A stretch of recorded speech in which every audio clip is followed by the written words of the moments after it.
the human origin. Luke chapter 1, verses 1 and 2 is especially revealing on the origin of the Gospels. Especially revealing. What does it say? Luke chapter 1, verses 1 and 2. Luke tells us. He doesn't talk about him being tickled by the Holy Ghost or by the Holy Spirit to write his work.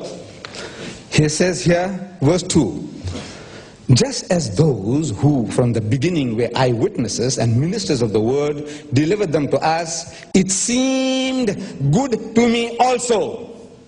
If every Tom, Dick and Harry, people less educated than myself, if they can write volumes, me, a physician, one of the most learned of the followers of Christianity at the time, why can't I do a better job?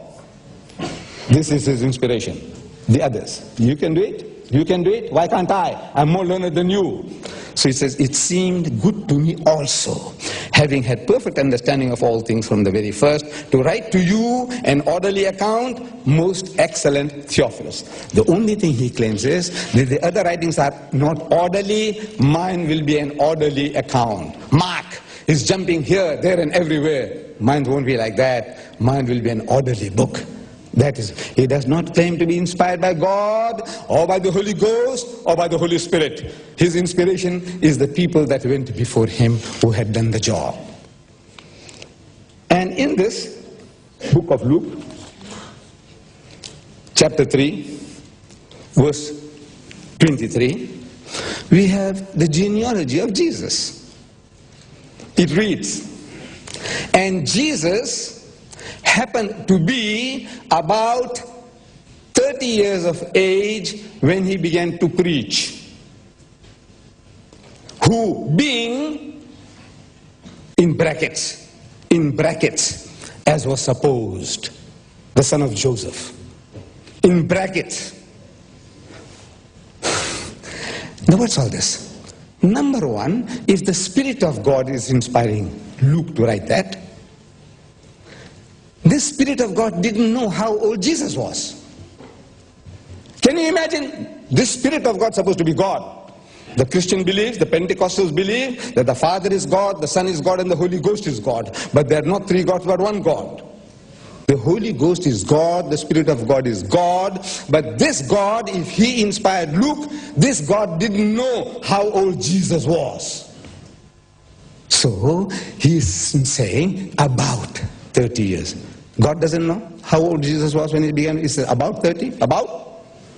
He's not sure. When he began to preach, now in the latest translation the word when he began to preach is taken out. You know why?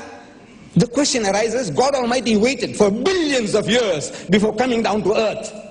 And from day 1 to the age of 30, he didn't deliver one sentence for the benefit of mankind. What was he doing? For 30 years, what did he do? One sentence to help mankind. He did nothing. Not one word, not one sentence. So when he began to preach, for 30 years he did nothing, so they took the word when he began to preach is out. Or the modern translation of the King James Version, the word is taken out. And as was supposed are in brackets. Meaning Luke didn't write those words. Ask any Christian scholar worth the name. These words in brackets, what do they mean? What do they imply? And they will honestly confess that it means that in the original manuscripts these words were not there. As was supposed was not there. These are the words of the editors trying to help the reader. They have a right. They have a right. In the Quranic translation we find the same. The translator, he puts words in brackets, meaning he's trying to convey to us that look, the words are not there, but this is what is implied. He's trying to help you. This help is appreciated. In the Bible, also appreciated. But now, you see, they can mint the word of man. Is the word of man now. If Luke was inspired, then those words in brackets are not inspired. But what they have done now, in the Swedish Bible and the Danish Bible, I checked them up. The words are there. As was supposed, are still there. But the brackets are thrown out. You know now what it means? Once the brackets are thrown out, it becomes the words of Luke. And if Luke was inspired, they become the word of God. So the Christians are minting God's word at their own leisure. Anytime they want to, they can put words in, put it in brackets, honest, very honest. And then take the brackets out in every translation other than in English, in the vernacular, in Zulu, Afrikaans, in Urdu, in Swedish, in Norwegian, in every language of the world other than English. The words are retained and the brackets thrown out. Maybe the Scandinavians don't know what brackets mean.